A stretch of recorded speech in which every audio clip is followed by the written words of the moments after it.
O que me incomodava mesmo eram os vícios de linguagem. O famoso né, que era uma constante no meu diálogo, na minha fala, bem como a insegurança, a timidez. Eu ficava bem nervosa. A assistente social a gente fala muito ao público, no atendimento com os pais, mas a minha questão era quando eu ia falar para a plateia lá da escola, eu ficava muito insegura, muito nervosa. Mas eu me entendi naquele momento que eu também tinha essa oportunidade de mostrar quem eu sou. E que no treinamento, ao longo do treinamento, eu fui identificando justamente isso. O Wendel sempre fala assim, você não tem que imitar o jornalista tal, falar daquele jeito, não. Você tem que ser você, com sua essência, com seus valores e ponto.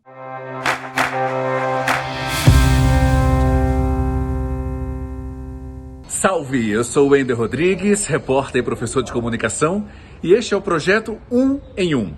Uma vez por semana eu recebo alunos do treinamento avançado Revolucione Seu Discurso que aprenderam a se comunicar com confiança e cresceram 1 ano e 1 mês. E hoje uma aluna especialíssima, uma aluna extraordinária e que eu duvido, você que está aqui me acompanhando agora, que consiga enxergar, perceber alguém com um sorriso mais incrível que o dela. Ela é mestre em serviço social. Fábia Alana Pinto, que prazer ter você aqui, querida. Obrigado pela presença, tá?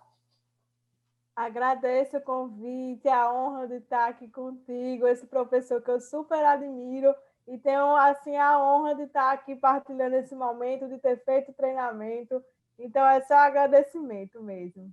Já percebeu pela primeira resposta que maravilhosa é ela, hein? Maravilhosa é ela. Fábio, a gente vai conversar sobre muitas coisas legais aqui. Esse é um projeto que a gente tem convidado alguns dos nossos alunos que, especialmente, a gente conseguiu identificar que tiveram ainda mais destaque, que tiveram ainda mais desempenho e transformação, acima de tudo. Todos são especiais, mas naturalmente alguns acabam se sobressaindo naturalmente, o que faz parte do jogo, faz parte do processo. E você, por isso nós estamos felizes em ter você aqui. Eu queria que nós voltássemos um pouquinho no tempo. Eu queria entender quem é Fábia. Eu conheço um pouquinho, mas apresenta quem é Fábia, o que você faz, por favor, querida, qual atividade profissional você desenvolve? Tá bem. Sou assistente social, como o Endel já falou, também sou mestra em serviço social. Atuo como essa profissão em uma escola pública municipal, aqui na cidade de João Pessoa, Paraíba. Sou mulher com deficiência, com muito orgulho, e estou aí na luta para a gente lutar pelos direitos, pelo nosso espaço na sociedade também. Sou dançarina também, um pouco de influência digital. Dançarina das incríveis, incríveis. E eu já quero pedir, se você me permite, no final da entrevista a gente encerrar com uma dancinha. Eu sempre. Combinado, É combinado. claro, eu não combinei com ela, mas é porque ela é maravilhosa e sempre tem uma dancinha incrível. Fábia, E essa é Fábio, assim, acima de tudo, aprendiz, que eu acho que a gente está nesse processo de aprendizagem, de troca de conhecimento, então, isso é incrível, essa isso é é Fábio. extraordinário, isso é incrível. Fábia, eu queria, você já se apresentou e muito bem, eu queria voltar um pouquinho no tempo, principalmente antes de você entrar no Revolucione, no treinamento Revolucione Seu Discurso. Quais eram, naquele momento, acima de tudo, as fragilidades de comunicação que você tinha? Eu costumo dizer que todos nós temos pontos de melhora, pontos de aprimoramento, pontos de aperfeiçoamento. Eu tenho, você tem, e lamento por aqueles que entendem que já aprenderam tudo o suficiente. Certamente, ao pensar dessa maneira, é que eles não aprenderam absolutamente nada. E eu queria relembrar um pouquinho quais eram, acima de tudo, os pontos de fragilidade que você tinha na comunicação, que tirava você, fazia você perder o sono e fazia você refletir, caramba, preciso mudar isso. Principalmente os vícios de linguagens, que era uma constante no meu diálogo, na minha fala, bem como a insegurança, a timidez. Eu ficava bem nervosa. Claro que a gente fica, mas agora, depois do curso, a gente aprendeu várias questões que melhoraram bastante. mas o que me incomodava mesmo eram os vícios de linguagem, o famoso né, que antes de até começar o treinamento, houveram lives que você tocou no assunto e eu já fui fazendo exercício, porque é um exercício diário, Sim. e aí fui melhorando cada vez mais.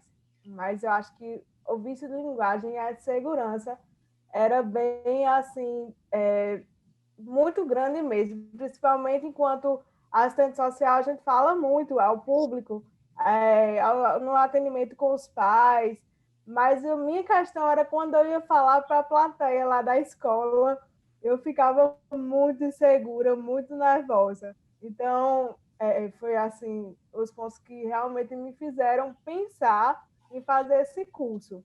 E assim, eu já tinha olhado alguns, mas nunca tinha me identificado com nenhum curso de oratória, mas eu, ao longo do tempo, eu fui vendo nas redes sociais e nessa pandemia, entre tantas coisas, não tão boas assim, mas eu vi um anúncio do curso, do treinamento, e eu decidi, agora é a hora, eu não posso deixar mais para depois. Eu Então, foi sempre isso. gosto de perguntar, Fábio, porque isso acaba me fazendo lembrar de algumas palavras, frases e orações, mas eu disse algo que, de alguma maneira, gerou uma conexão, identificou e você, caramba, é o meu momento, eu vou lá. No anúncio foi o chamamento mesmo, aquela frase de efeito de que porque você está demorando, você tem toda a oportunidade, tem todo o acompanhamento, e o ponto-chave foi na primeira mentoria, que eu disse, Wendel, eu não sei para onde vai tanta energia, porque eu tenho essa energia, mas mistura um pouco com nervosismo, e fica bem complicado. Então, o ponto-chave já no treinamento foi a primeira mentoria. E que você falou da identidade comunicativa, isso para mim foi bem fundamental para continuar. Porque a gente começa, mas tem a perseverança de dar continuidade e finalizar. Então, foi o ponto-chave, foi na primeira mentoria mesmo. Fantástico. Você sabe que qualquer pessoa minimamente sensível ao olhar, por exemplo, essa entrevista aqui, já se encanta. Você projeta uma empatia, uma energia. A sua comunicação é incrível. Todos nós temos essa identidade comunicativa. Infelizmente, a maioria das pessoas nem sabe que esse conceito existe, não é, Fábio? Mas o fato é, Fábia tem uma identidade comunicativa, eu tenho uma identidade comunicativa, você que está nos acompanhando tem uma identidade comunicativa. Oh, o que é isso? Seguinte, você não tem um RG, não tem lá a sua foto da identidade, não tem a carteira de habilitação, não tem um número lá. É único.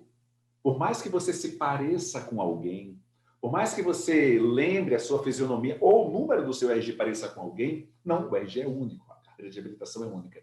Assim é a identidade comunicativa. As pessoas podem até inspirar e modelar, mas jamais você deve, por exemplo, copiá-las. Já não vamos falar um pouquinho sobre isso. E quando você descobre a própria identidade comunicativa, e a gente, dentro do Revolucione, faz isso, claramente, através de uma ferramenta que eu uso desde 2012, e eu costumo dizer que ela, efetivamente, ela é infalível. Foram tantos testes e aprimoramentos que ela é muito assertiva. E consegue identificar. E a partir da identificação, a partir da descoberta da sua identidade comunicativa, que caracteriza as suas características de comunicação, o que você deve fazer, o que deve preservar, o que deve potencializar. Aí você vai implementando as técnicas, ferramentas, entre outros detalhes. Mas, Fábia, algo que, caramba, eu vejo, olho para você, isso é muito evidente. Eu tenho certeza que as pessoas que convivem com você também acham. A sua autenticidade ela é muito forte, ela é muito real. É Fábia, ponto. Entende? Não é fulaninha que Fábia parece ou imita, não é cicraninha, não, não. É Fábia, ponto. Essa valorização da autenticidade, até pela sua história, também é importante para você. Com certeza. E eu só fiz fortalecer esse pensamento também através do curso, porque uma coisa que eu assim, tinha muito em mente era esse vício de linguagem, o né. E a partir do momento que você falou na mentoria, Fábia, você não precisa da validação. Você está dizendo, você estudou, você tem conhecimento, você fale por si. Não tem que dizer ao outro se está certo ou não, é sua opinião, enfim. arcar com as consequências. Mas eu me entendi naquele momento que eu também tinha essa oportunidade de mostrar quem eu sou. E que no treinamento, ao longo do treinamento, eu fui identificando justamente isso. Porque o Wendel sempre fala assim, você não tem que imitar o jornalista tal, falar daquele jeito, não. Você tem que ser você, com sua essência, com seus valores e ponto. Então, acho que transmitir isso através da comunicação é fundamental, porque a gente deixa marca nas vidas das pessoas, positivamente ou negativamente. Claro que a gente quer que seja positivo. Então, para que a gente tenha essa autenticidade, tem que ser o nosso jeito, a nossa essência. E isso também eu estou dizendo assim, mas é exercício. Eu também fiquei nessa ideia de ontem para muito tempo e até hoje a gente tem que exercitar. Mas é fundamental para a gente se posicionar enquanto pessoa, enquanto cidadão, enquanto profissional. Então, é fundamental. Uau! Eu quero, inclusive, destacar um pouco, você falou em missão de vida. Nossa, isso é tão importante. Esse conceito de valorizar o propósito, né, a missão, isso de uma década para cá é um conceito muito recente ainda. E você sabe o que me preocupa, Fábia? É que muitas pessoas existem em grupos distintos. Muitas pessoas, elas têm clareza da missão de vida delas. Já, inclusive, eu queria que você partilhe um pouco da sua. Ela tem clareza. A minha missão de vida é poder ajudar as pessoas a alcançarem, a conseguirem se comunicar com confiança. Esse é o meu propósito, porque a partir disso as pessoas conseguem resgatar, projetar, virar referência, fazer o que desejarem, para, inclusive, viverem a sua missão e propósito de vida. Comunicação como uma ferramenta. Mas esse é o primeiro grupo. É um grupo pequeno de pessoas que têm clareza da missão de vida. Existe um outro grupo, que é o grupo que nunca ouviu falar disso. Acha que isso, inclusive, é assunto e tema de filosofia. Acredita que isso é um conceito muito abstrato e muito distante. Não, não é. Ao contrário. Ao contrário. Talvez por isso, esse grupo, inclusive, que acha que é um conceito distante, abstrato, normalmente são pessoas que não se sentem muito satisfeitas e felizes no que fazem. Isso acaba ficando muito evidente. E tem um terceiro grupo, Fábio. O terceiro grupo, ele até é formado por pessoas que sabem a sua missão de vida, conhecem o propósito, mas eles não externam esse propósito por vergonha. Porque eles, até agora, não conseguiram ter a comunicação como aliada para repassar esse propósito de vida. Você consegue ter claramente isso hoje, a sua clareza de missão de vida, Fábia? Atualmente, sim. Porém, antes não. Antes do treinamento, eu sabia, claro, porque minha história de vida é bem intrínseca à deficiência que eu tenho. Então, por vida, eu já tinha consciência disso, mas é através do curso, do treinamento, das suas falas, que eu nunca vou me esquecer, sempre eu falo isso nos locais, que eu ainda sempre disse assim. E um dia específico, ele disse, Fábia, eu ainda vou escutar muito falar de você. Você nunca deixa esse brilho apagar, nunca sua voz deixe de ecoar. Então, isso para mim foi quando eu fiquei. Então, realmente, eu tenho um papel fundamental nesse movimento da pessoa com deficiência, principalmente, que isso eu já tenho nítido, e que através do treinamento, enfim, eu potencializei isso. Mas até antes era muito complicado, porque eu era desse terceiro grupo. Eu sabia da importância, sabia que eu até podia chegar lá, mas eu não sabia como, com que ferramenta, como é que eu podia me portar, como é que eu podia ser porta-voz e falar do meu local de fala.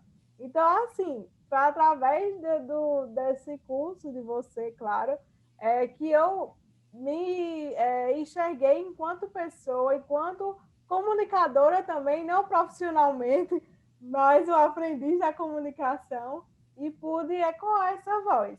Mas até então, não. Você é uma comunicadora maravilhosa. Você é uma linda, incrível comunicadora. Eu sempre destaco isso, Durante muito tempo, isso também é uma mudança de paradigma recente. As pessoas sempre associaram o comunicador ou a comunicadora àquele que atuou em mídia tradicional. Mas basta acompanhar você brilhando na plataforma ou nas plataformas mais incríveis e fortes, muito mais do que a televisão hoje, são as redes sociais. Você é uma baita de uma comunicadora, extremamente expressiva, ecoando, preservando, valorizando e defendendo a causa e projetando sua autenticidade.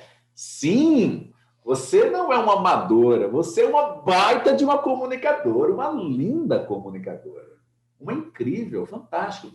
O mais maravilhoso disso tudo, sabe, Fábia, é que todos nós, você é uma comunicadora dentro do universo de atuação, do seu propósito, da sua área, serviço social, assistência social. Eu faço isso na comunicação. E você que está nos vendo aqui também pode ser um comunicador do seu universo. Você não precisa atuar em televisão, em rádio, em internet, em portal, não. Você tem uma plataforma, a plataforma que você quiser. E quando você efetivamente põe a voz no mundo, você se torna um comunicador, se torna uma comunicadora. Claro que isso exige de você um aprimoramento diário para que, tão importante quanto projetar a voz, é saber como fazer essa projeção de voz. E, ao mesmo tempo, tem muita gente, Fábio, eu quero muito te ouvir agora sobre isso. Tem bastante gente, muitas pessoas, eu conheço, inclusive, que elas talvez, a palavra apropriada é, elas ainda não entenderam o potencial que possuem. Elas costumam dizer assim, eu não acredito em mim. Eu já ouvi isso com recorrência. No fundo, eu sempre procuro enxergar e interpretar essa frase de uma maneira diferente. Na verdade, essa pessoa ainda não entendeu o potencial que ela tem. E eu estou aqui diante de uma mulher que sabe o potencial que tem. O que Fábia diria, principalmente, para essas pessoas, homens e mulheres, que hoje, por alguma razão, não conseguem enxergar o valor que possuem?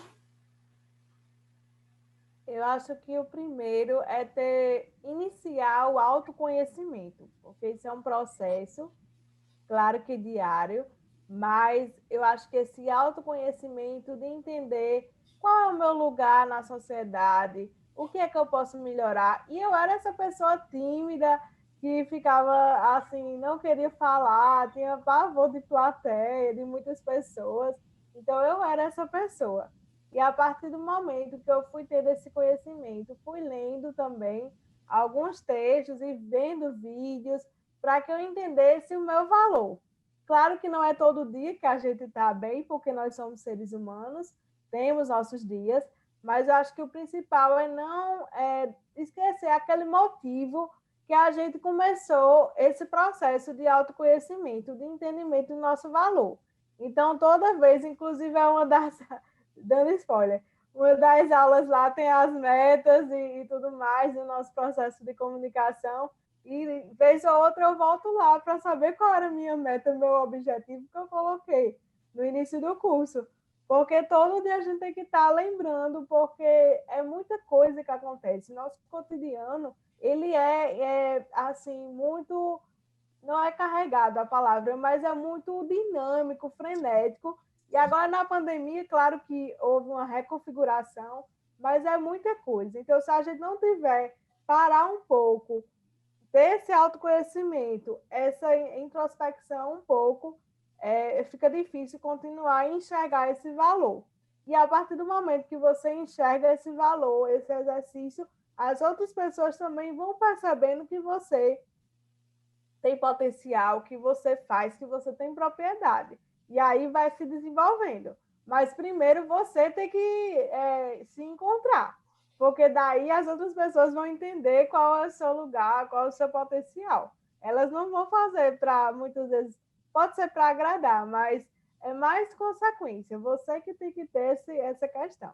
Então, se valorize, entenda que cada pessoa tem seu processo de vida, sua história. Isso é muito importante reconhecer os erros e acertos, mas, acima de tudo, acreditar em si. Claro que a segurança é com o tempo, isso é um exercício, mas é capaz, é possível com certeza a gente alcançar. Agora tem que exercitar diariamente. Eu costumo dizer, inclusive, que esse processo de confiança, confiança em si, confiança na comunicação, confiança nas ações, como você bem disse, apenas para reafirmar, é uma construção, literalmente é uma construção diária, uma construção gradativa, que isso não acontece no estalar de dedos. Agora, é preciso dar o passo inicial. Eu estou, na verdade, enfatizando o que você acabou de comentar. É preciso avançar. Você não precisa passar a vida inteira. Timidez não é doença. Eu sempre gosto de citar isso, Fábio. Timidez não é doença. Timidez é um traço de personalidade e está tudo bem. Não tem problema nenhum. Ao contrário, quantas e quantas vantagens extraordinárias os tímidos possuem em relação às pessoas muito mais falantes e expressivas. A questão é, você não pode permitir que essa timidez comprometa o seu crescimento profissional, o seu crescimento pessoal. Aí não, aí você precisa controlar a timidez. Não dá para passar a vida inteira tendo vergonha. Não dá para passar a vida inteira tendo vergonha. Principalmente porque é um universo gigantesco à nossa frente. Nós falávamos há pouco de propósito de vida. É propósito de vida. E você, por causa da vergonha que hoje você possui, por exemplo, diante da câmera, diante do vídeo, de uma reunião virtual, uma entrevista virtual como essa, diante das pessoas, você vai continuar recolhida. Eu conversei esse projeto, Fábio, do Nervosismo à Confiança, uma das nossas alunas maravilhosa, chama-se Célia Pesce. Até pedi para Júlio colocar aqui, por favor, Júlio, a imagem de Célia, Júlio, nosso editor. Célia, ela tem 63 anos de idade, ela mora em Arara, em São Paulo. Nós estávamos conversando e ela me disse certa vez uma frase muito forte. Ela fez: Wendel, eu passei a vida inteira, ela me chama de meu querido professor, fica maravilhosa. Eu passei a vida inteira com peso nas costas. E quando efetivamente eu passei a ter confiança, eu tirei esse peso. Isso é muito representativo, Fábio. Isso é Muito muito mesmo. representativo, porque é bastante tempo. É uma mulher já madura, tem 63 anos, é uma senhora super distinta e incrível, e passou realmente esse período todo carregando esse peso. E eu perguntei, o que a Célia de hoje diria para a Célia com 30, 40 anos de idade? Aí ela brincou, bom, a primeira coisa ele acha o Wendel, né? Mas você era um bebê, não dava, e nem nascido, talvez. Mas a segunda coisa é, cara, confia em si, para que você possa avançar, desenvolver, porque é possível. Só precisa efetivamente aprender da maneira certa e não desistir. Você já pensou, Fábio, se você fosse desistir diante das exposições eventualmente não muito legais que você fez? Eu já fiz apresentações desastrosas, exposições horríveis. Não era o meu momento e está tudo bem, a gente fica mal na hora. Você já pensou se você parasse, Fábio? Como seria? Me fala. Não seria. Porque aí eu não teria, não chegaria onde eu estou hoje, porque a gente, como você falou, nós somos processos, somos trajetórias, e a gente aprende com os erros, com esses momentos não tão legais também. E é isso, senão a gente não chega aqui onde a gente está. Então é reconhecer e seguir e perseverar. Sem dúvida. Me fale, curiosidade, como é que você aprendeu a dançar? Me fale. Bem, bem, eu tento, né? A gente tenta. Tenta não. Vamos falar a verdade aqui, Fábia. Você arrasa. Vamos falar a verdade, você arrebenta. Bem, é assim, eu sempre gostei de dançar desde pequena, de criança, porque pequeno eu ainda sou. Eu, desde criança, eu gostei muito de dança, de música. Eu vivo com música o dia quase todo. Então, assim, desde criança. Mas eu decidi mesmo me dedicar uma parte da minha vida a isso quando eu passei no vestibular. Porque eu era bem daquelas estudiosas, CDF mesmo, antigamente. Nem sei se existe essa palavra ainda, CDF. Mas enfim, estudei muito, muito mesmo, me dedicava bastante. Quando eu passei no vestibular, eu disse, não, agora eu tenho que ter uma atividade para mim. E eu cheguei lá em Helena, Holanda, no CAI, e eu fui conversar com ela. Helena, eu não sei, eu sei dançar o básico do básico, mas eu vim aqui para a gente conversar para ver se dá certo. Com 2 dias, eu já estava me apresentando no Festa Verão com ela. Festa Verão Uau! não, é Verão Total. Festa Uau! Verão não, me enganei. O Verão Total na praia. Eu fiquei, gente, 2 dias de ensaio. Eu nunca dancei na vida, mas foi através dela também que começou esse processo de trabalhar essa minha timidez, porque para me apresentar era um processo também. E assim, a partir de isso foi em 2009, não façam os cálculos da minha idade, mas, a partir de 2009 até hoje eu continuo lá dançando com ela, e foi um achado assim na minha vida de paixão mesmo, de dedicar, de ser aquele renovo diante dos dias. Tinha dia que eu não estava tão bem, eu ia para o ensaio, e lá nós somos em mais de 50 pessoas, que tem entre dança, tem a banda, tem o teatro, enfim, a parte cultural da instituição. E aí era diariamente assim um renovo para mim, porque lá o pessoal é muito animado, a gente se ajuda, colabora, conversa, partilha o dia a dia, nossas angústias, nossas alegrias, é uma família mesmo. E a partir daí eu só aumento minha paixão. Já apresentei aí em alguns estados. Uau! É mesmo? Estou dizendo, é Já fui profissional até aqui. em Alagoas, foi o mais longe que eu fui, Maceió.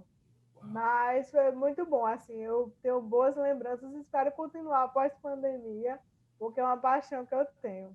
Ah, Fábia, sabe o que eu vou pedir? Eu quero que você encaminhe, por favor, para a gente. Escolhe um vídeo para que a gente possa fazer a inserção aqui enquanto a gente for. Essa entrevista vai ser vinculada em todas as nossas redes sociais. Eu queria mostrar um pouquinho. Pode ser? Pode ser. Pode ser. Maravilhosa, maravilhosa. Agora eu tenho um outro pedido. Eu já adiantei no início. Como é que a gente faz para dar uma palhinha da dança aqui, ô Fábia? Ai, vai ser só daqui dos braços, porque, enfim, o local não tem muito espaço, mas eu vou tentar. Vamos lá, vamos embora, vamos embora. Você que manda na vida agora, Fábia. Fazer uns movimentos assim, geralmente a gente faz a amplitude aqui, faz assim, dá as ondinhas. Uau! Maravilhosa! É. Quem quiser vai lá ver os vídeos do nosso Fica aqui, Instagram. por favor, querida, o endereço para as pessoas verem mais o vídeo. Fala aí mais, por favor. Tem o Instagram do CAI, se eu não me engano, é Centro Helena Holanda, @Centro Helena Holanda. Eu não tenho certeza, mas que se colocar CAI Helena Holanda no Google, todo mundo encontra, que a mulher é show. Energia, potência, eu sou suspeita para falar. Ela é maravilhosa. Mas ela é maravilhosa, ela se dedica à causa mais de 40 anos. Então, é bem importante o trabalho dela. Tem tanto a parte cultural, quanto a parte clínica também, fisioterapia, fono, várias atividades. Sim. Que é uma instituição, uma ONG, que é voltada para as pessoas com deficiência, idosos, sequelados de acidentes também, enfim. Então, tem essas partes aí, cultural, clínica, tem a parte pedagógica também. Então, é um trabalho bem importante para a sociedade aqui da Paraíba, e às vezes tem uns convênios que vem gente de fora, mas principalmente aqui da Paraíba. Então, coloquem aí no Instagram, no YouTube também tem canal, no Google, Centro Helena Holanda, que vocês vão conhecer um trabalho muito legal, muito incrível mesmo. Sem dúvida, ela é maravilhosa, um ser humano incrível. Fábia, vamos falar de sonho? Gosto sempre de falar e principalmente ouvir os sonhos dos meus alunos, das pessoas que eu gosto. Você está entre essas pessoas que eu gosto e admiro demais. Quais são os sonhos de Fábia? Fala para mim. O principal deixar um legado para as pessoas com deficiência da minha geração. Porque se eu estou aqui usufruindo dos serviços, dos espaços, é porque muita gente lá atrás lutou para conquistar o que a gente tem hoje em dia.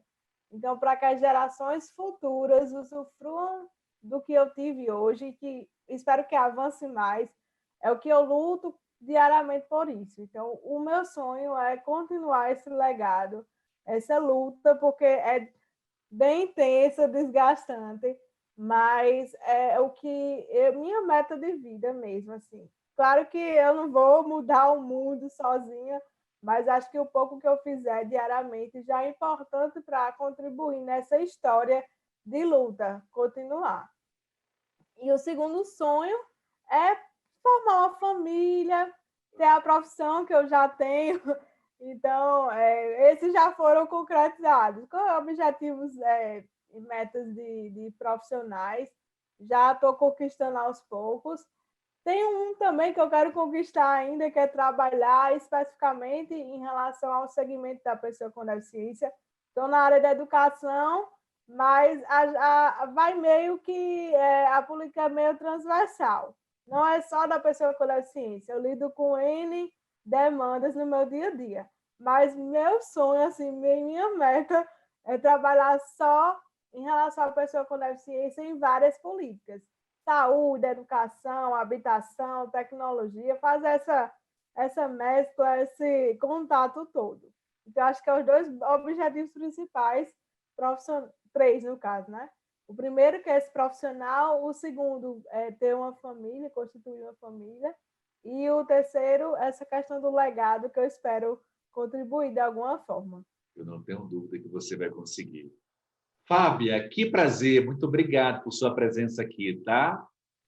Eu que agradeço pelo convite, por ter lembrado de mim.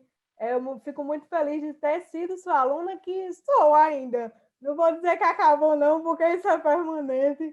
E estou à disposição para o que precisar, para a gente conversar, debater, construir. E espero encontrar pessoalmente pós-pandemia para a gente celebrar esses momentos de vida que são tão importantes, principalmente agora pós-pandemia. Então, muito obrigada pela oportunidade e espaço.